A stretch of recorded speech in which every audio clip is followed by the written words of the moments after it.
नमः शिवाय। एक श्री महालक्ष्मी नमः। नमो भगवते वासुदेवाय। जय मां सरस्वती। जय सूर्य नारायण। राधे राधे। आप में से कितने लोग हैं जो आज भी अपने घर के मुख्य द्वार पर दीपक जलाते हैं?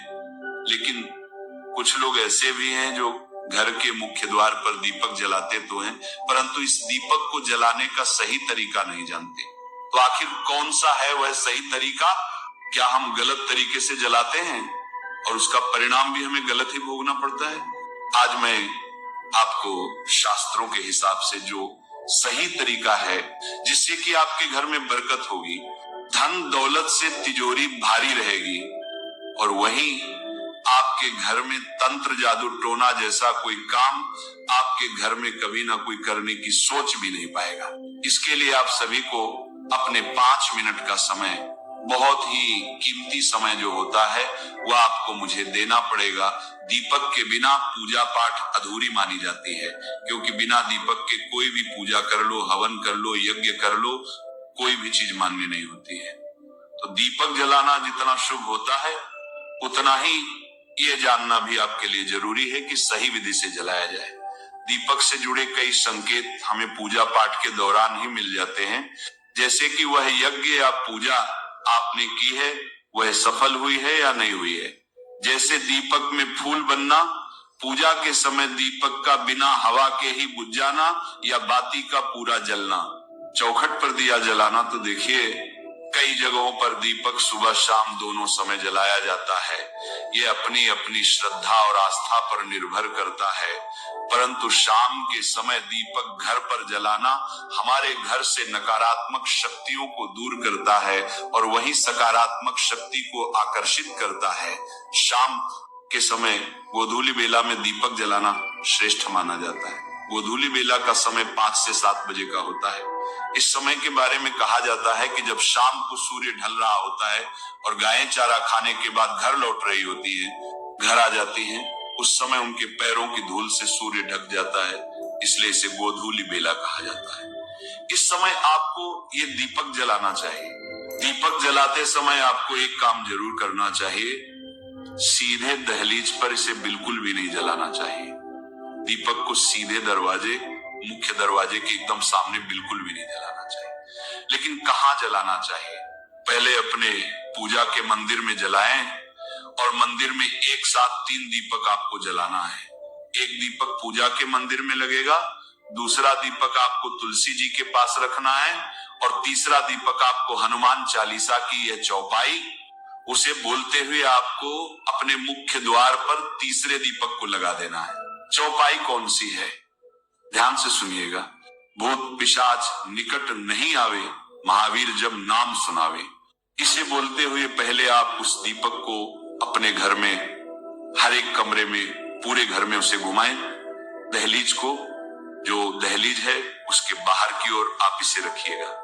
यह दीपक आपको प्लास्टिक का प्रयोग करके नहीं बनाना है, बल्कि धातु का ही आपको दीपक लेना है, या फिर आप मिट्टी का दीपक भी ले सकते हैं। घर का तंत्र मंत्र बिल्कुल ही भूल जाएंगे। तंत्र मंत्र, भूत पिशाच कोई भी आपके घर दरवाजे नहीं आ पाएगा, दूर भाग जाएंगे।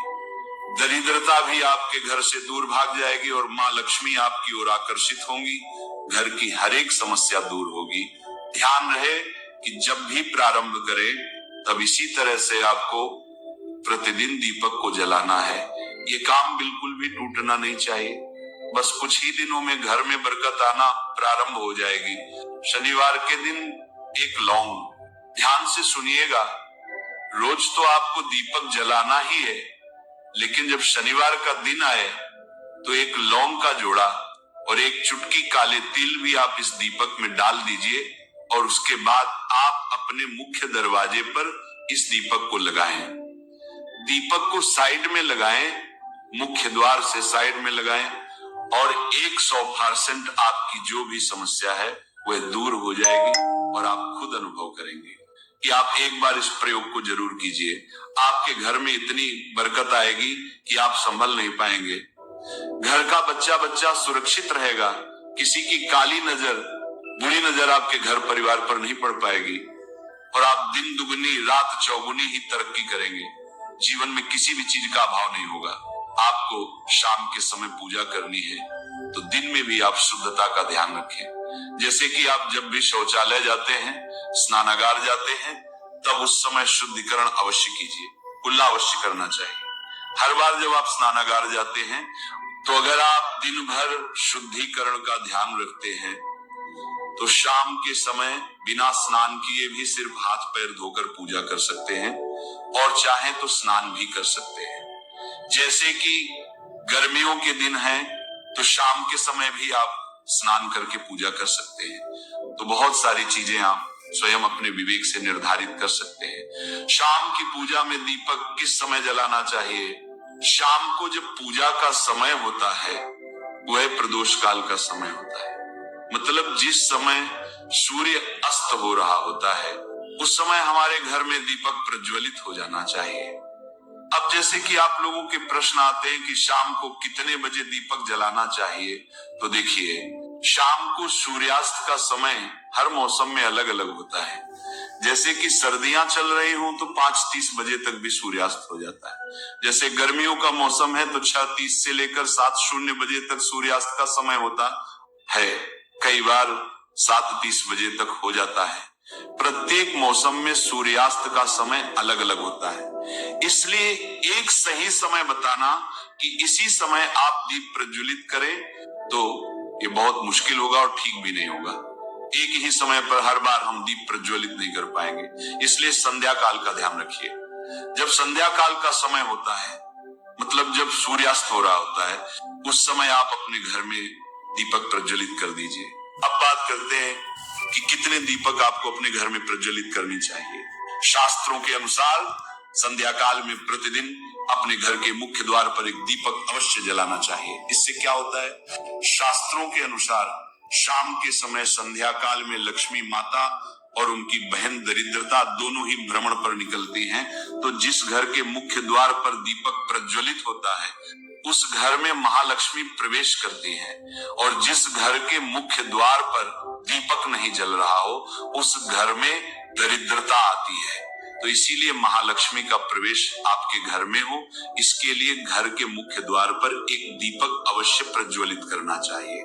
घर के मुख्य द्वार पर जो दीप प्रज्वलित किया जाता है, संध्या काल में इसके बहुत सारे फायदे शास्त्रों में बताए गए हैं। शास्त्रों के अनुसार संध्या काल में जिस घर के मुख्य द्वार पर दीप प्रज्वलित होता है उस घर में किसी भी प्रकार की नकारात्मक ऊर्जा प्रवेश नहीं करती है। कोई भी वास्तु दोष आपके घर में हो, अगर आप मुख्य द्वार पर दीप प्रज्वलित करते हैं तो समस्त प्रकार के वास्तु दोष से मुक्ति मिल जाती है। अगर आपके घर में पितृदोष है जिसकी वजह से परेशानियां आपके घर में बनी हुई हैं, तो घर के मुख्य द्वार पर जो हम दीप प्रज्वलित करते हैं इससे घर का पितृदोष भी समाप्त हो जाता है। और इसके अलावा घर में किसी भी प्रकार की अशांति रहती हो या फिर आपके घर में बीमारियां बहुत रहती हैं, कलह रहता है, आर्थिक तंगी रहती है, तो घर के मुख्य द्वार पर हम दीप प्रज्वलित करते हैं तो समस्त प्रकार की परेशानियों और दुखों से आपको मुक्ति मिल जाती है। इसीलिए घर के मुख्य द्वार पर दीप प्रज्वलित करना अत्यंत आवश्यक होता है। शास्त्रों के अनुसार घर के मुख्य द्वार पर एक दीपक अवश्य ही होना चाहिए। अब बात करें दूसरे दीपक की, तो दूसरा दीपक आपको अपने घर की तुलसी के पास प्रज्वलित करना चाहिए। शास्त्रों के अनुसार अगर शाम के समय संध्या काल में तुलसी की जड़ के पास अंधेरा रहता है तो ऐसे घर में दरिद्रता का स्थायी वास बन जाता है। जिन घरों में शाम के समय तुलसी के पास दीप प्रज्वलित किया जाता है ऐसे घर में लक्ष्मी का वास होता है। श्री हरि विष्णु सहित महालक्ष्मी ऐसे घरों में वास करती हैं, तो आपको प्रयास करना चाहिए कि शाम के समय तुलसी के पास एक दीपक अवश्य प्रज्वलित करें। अब बात करें अगले दीपक की, तो शाम के समय अपने घर के ईशान कोण में, मतलब जहां पर भी आपने अपने घर का मंदिर बनाया हुआ है उसी स्थान पर घर के मंदिर में एक दीपक अवश्य प्रज्वलित कीजिए। 2-3 दीपक आपको प्रतिदिन अवश्य प्रज्वलित करने चाहिए, और अगर आप तीनों दीपक प्रतिदिन प्रज्वलित करते हैं तो विश्वास रखिए आपके घर की बहुत सारी परेशानियां स्वयं ही समाप्त हो जाती हैं। और अब बात करते हैं अगले प्रश्न के बारे में। जो आप लोगों के हमेशा प्रश्न आते हैं कि दीपक किस चीज से प्रज्वलित करना चाहिए, सरसों का तेल डाल सकते हैं या नहीं, या फिर तिल के तेल का प्रयोग करना चाहिए, या फिर शुद्ध गाय के घी का, किस चीज से हम दीपक प्रज्वलित करें। तो देखिए, शास्त्रों के अनुसार सरसों के तेल का दीपक हर जगह प्रज्वलित नहीं करना चाहिए। सरसों का तेल कड़वा तेल कहा जाता है। इस तेल का दीपक हम प्रज्वलित करते हैं शनिदेव के लिए। अगर आप दीप दान करते हैं शनिवार के दिन, तो आपको सरसों के तेल का दीपक प्रज्वलित करना चाहिए। और आप चाहे तो जैसे कि पीपल का वृक्ष होता है, वहां पर भी सरसों के तेल का दीपक प्रज्वलित करना चाहिए, या फिर भैरव देवता होते हैं, उनके लिए भी सरसों के तेल का दीपक प्रज्वलित किया जाता है। इसके अलावा कहीं पर भी सरसों के तेल का दीप प्रज्वलित करने की बात शास्त्रों में नहीं कही गई। शास्त्रों के अनुसार किसी भी देवता के निमित्त जो हम दीप प्रज्वलित करते हैं, उसमें गाय का घी डालकर ही प्रज्वलित करना चाहिए। अब देखिए, ऐसे समय में जबकि गाय का शुद्ध घी नहीं मिल पाता है, तब हमें क्या करना चाहिए? तब आपको गाय के घी के नाम पर जो भी घी मिल जाता है, या फिर शुद्ध घी मिल जाता है, उसका प्रयोग कर सकते हैं, या फिर आप चाहे तो तिल के तेल का दीप प्रज्वलित कर सकते हैं। तो प्रतिदिन जो आप दीपक प्रज्वलित करते हैं अपने घर में, चाहे आप घर के मुख्य द्वार पर प्रज्वलित करें, या फिर तुलसी के पास प्रज्वलित करते हैं, या फिर घर के ईशान कोण में प्रज्वलित करते हैं, तो सभी दीपक आप तिल के तेल या शुद्ध घी से प्रज्वलित करें।